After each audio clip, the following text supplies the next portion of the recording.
Pues sí, desde el final de la Primera Guerra del Golfo, en el 91, el régimen de Saddam organiza un contrabando de Estado de su petróleo, en dirección a Turquía, a Siria, a los Emiratos Árabes y sobre todo a Jordania.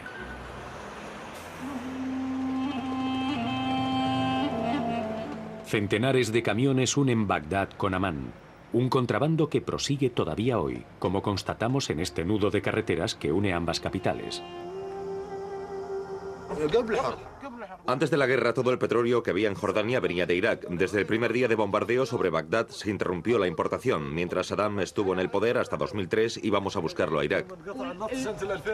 Pero ese petróleo de Irak, ¿cree usted que era legal o ilegal? No, era legal. Era un acuerdo entre los gobiernos. Era un acuerdo entre los dos países. Íbamos a buscar el petróleo a Irak hasta que atacaron Bagdad. E incluso después de los bombardeos de Bagdad, hubo gente que iba a buscar petróleo a Irak. Un contrabando oficial, por lo tanto. Y yo que pensaba que había levantado la liebre. ¿Cómo es que nadie de la ONU dijo nunca nada? Jordania estableció un sistema en el que estos enormes superpetroleros iban a una terminal que no había sido autorizada para la exportación de petróleo. El Departamento de Estado recibía llamadas de las compañías que preguntaban: ¿podemos recoger petróleo ahí? No parece legal según el programa de petróleo por alimentos. Y el Departamento de Estado contestaba: sí, adelante. Les escoltaban barcos de la Armada de los Estados Unidos hasta la salida del puerto. ¿Sabía usted, en aquel momento, que Saddam Hussein y otros habían organizado un fraude a través de Jordania y de Turquía?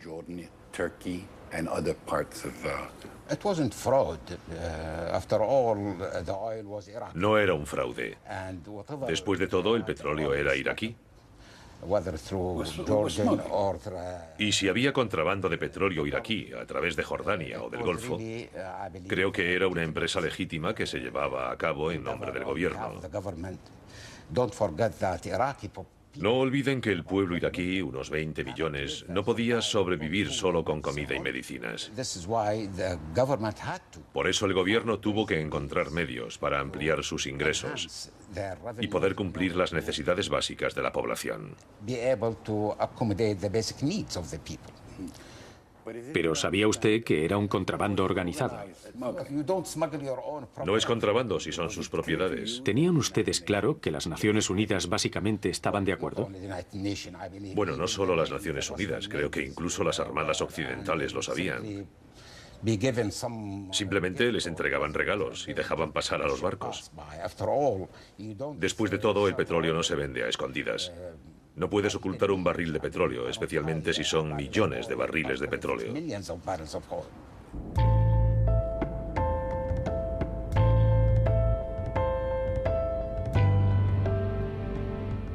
¿Millones de barriles de petróleo? Pero entonces, ¿el volumen de contrabando era considerable?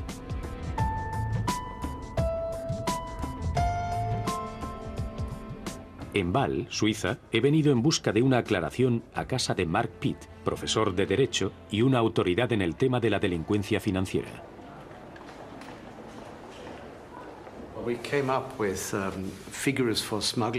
Las cifras de contrabando que manejábamos para esos 13 años hablaban de más de 10.000 millones de dólares de contrabando de petróleo, ya fuera por carretera, por oleoductos o por barco. En cierto sentido, esta cifra deja en nada la que manejamos posteriormente para pagos ilegales. Entonces, a los 229 millones, 190 millones de euros de pagos ilegales, hay que sumarle esos 10.000 millones, 7.500 millones de euros de contrabando. Nada menos. Volvamos a petróleo por alimentos. Durante toda la duración del programa, 64.000 millones de dólares, 48.000 millones de euros resultantes de la venta de petróleo iraquí se amontonan en una cuenta abierta por la ONU en BNP Paribas. Pero este banco no figura en la lista de las entidades financieras propuestas por la ONU en el momento de la negociación del programa. ¿Por qué fue elegido finalmente BNP Paribas? Hemos preguntado a diestra y siniestra, pero solo encontramos amnesia o silencio. En las Naciones Unidas nadie parece acordarse. Los dirigentes de la época están en prisión o han sido ejecutados. Y no sorprenderemos a nadie si decimos que BNP no desea explicarse. Pasemos a la segunda hoja del programa. De los 48.000 millones de euros generados por la venta de petróleo, 25.000 millones de euros sirvieron para comprar mercancías. ¿Cómo se efectuaron las transacciones? Christer Efferson era el número 2 de la OIP, el adjunto de Benon Sevan. A él le hemos hecho la pregunta. Deben saber que cada vez que Saddam Hussein quería comprar algo, Saddam Hussein y por supuesto su gobierno, ese contrato pasaba primero por el gobierno del país de la compañía. Después iba al Comité 661, con 15 países. El Comité 661 tenía la misma composición que el Consejo de Seguridad. Los 15 países tenían la posibilidad de revisar los contratos. Y particularmente el Reino Unido y los Estados Unidos invirtieron una desmesurada cantidad de tiempo en esos contratos y algunos se bloquearon definitivamente. Otros se paralizaron durante mucho tiempo. Pero ¿por qué en el seno del Consejo de Seguridad de los Estados Unidos y Gran Bretaña eran tan puntillosos con la aprobación de los contratos? Recuerdo que el embargo se inició para obligar a Saddam Hussein a detener su programa de desarrollo de armas de destrucción masiva. Y durante 7 años, los inspectores recorrieron el país en busca de fábricas de armas químicas, bajo la presión anglo-estadounidense.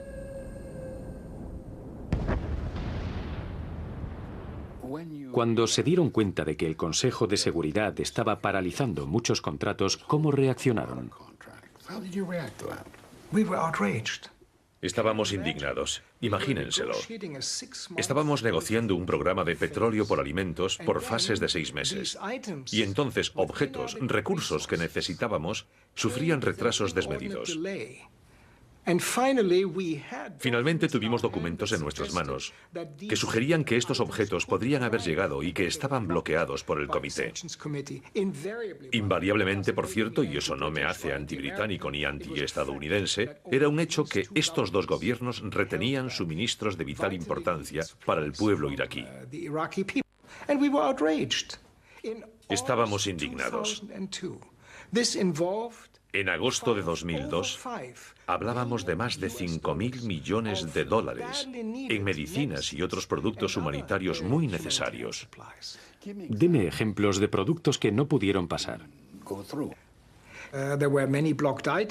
Había muchos objetos bloqueados.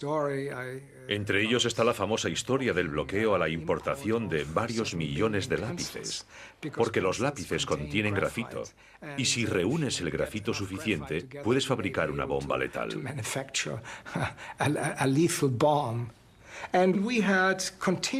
Y teníamos continuos problemas con los productos químicos. Eran necesarios para la purificación del agua o para saneamiento. Teníamos problemas constantes con la importación de pesticidas para cosechas agrícolas. Todos estos objetos eran percibidos como peligrosos. Eran susceptibles de un mal uso y no eran aceptados en Washington y Londres. El sistema de sobornos sobre los bienes importados por Irak es el mismo que funciona para el petróleo. La prueba evidente de la existencia de estos sobornos la he encontrado en estos documentos oficiales iraquíes. Por un lado, las sociedades firman un contrato oficial con la ONU por un precio superior al de mercado. Por otro, esas mismas sociedades firman con los iraquíes una carta en la que se comprometen a pagar una tasa a Bagdad. Tasa que no había necesidad de justificar y que en ningún caso podía ser discutida. El mercado de bienes de primera necesidad se entrega a las sociedades que aceptan inflar sus precios de venta. Irak compra a precio elevado estos productos y la ONU valida los contratos. El margen que ganan las empresas aterriza directamente en los bolsillos de Saddam y su círculo. ¿Estaba usted al corriente de esta corrupción y cómo reaccionó? Cuando tuve una conversación con una empresa que decía haber sido contactada por el gobierno iraquí a cambio de una comisión cuantiosa. El gobierno de Saddam le pedía una suma de dinero considerable. Me preguntaron qué hacían. Y dije que lo hablaría con Benon Sevan. Pero les comenté que, en mi opinión, debían informar al gobierno, al Ministerio de Exteriores.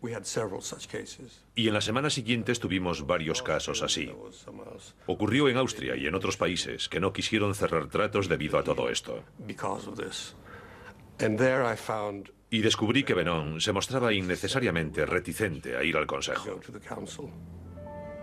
Efectivamente, encontramos una nota bastante ambigua de Benon Sevan, con fecha de marzo de 2001, donde estipula que no tiene pruebas tangibles de corrupción y que no puede confirmar ni negar la veracidad de las informaciones sobre el tema.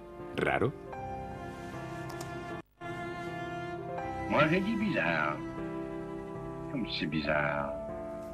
Recuerdo una pregunta formulada a Darko Mosivov, encargado de supervisar los contratos.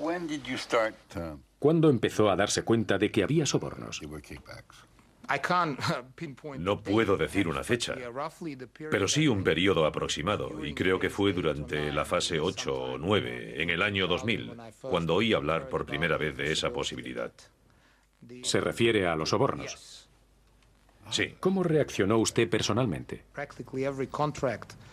Prácticamente todos los contratos después de la fase 8, y estábamos en aquel momento en la fase 13, tenían sobornos. Miles y miles de contratos y muchísima gente involucrada. Gente que tuvo que aceptar la idea de lo que el gobierno de Irak le pedía. Así que la gran sorpresa para mí fue la escala de los sobornos. Pero a lo largo de todas estas fases del programa, ¿algún contrato fue bloqueado por cuestiones relativas al recargo sobre las mercancías compradas? En mi departamento, no recuerdo ni un solo contrato que hubiese sido bloqueado por los recargos. Recapitulemos. Durante la duración del programa, el régimen de Saddam Hussein obtuvo a partir del petróleo que vendía 190 millones de euros y se embolsó 1.100 millones de euros en comisiones o recargos sobre productos comprados. Chapeau.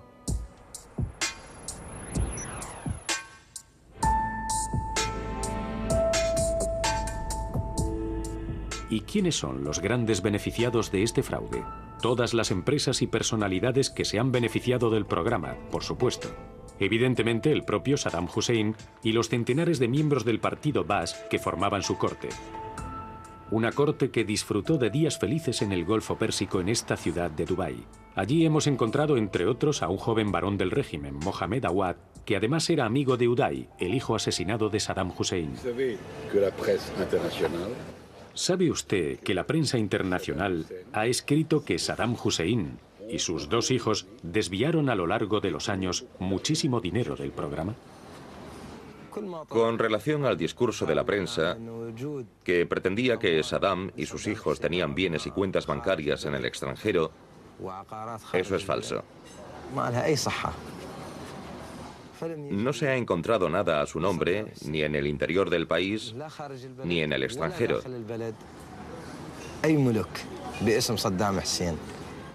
No había corrupción en el interior del país ni en el extranjero en relación con ese programa. Irak no percibió, no obtuvo ni un solo dólar con el programa Petróleo por Alimentos. En 2003, en víspera de la invasión estadounidense, varios iraquíes abandonaron el país con maletas llenas de dólares. Algunos se instalaron aquí y otros en otros lugares. Sí, es cierto. Ocurrió eso. El país estaba en pleno caos. Los bienes financieros del país estaban en manos de un puñado de personas. Pero el dinero que fue robado dentro del programa Petróleo por Alimentos fue robado de manera indirecta a través de los contratos y cuentas abiertas con ese fin. Y hay gente, hay algunas personas que abandonaron Irak con millones de dólares.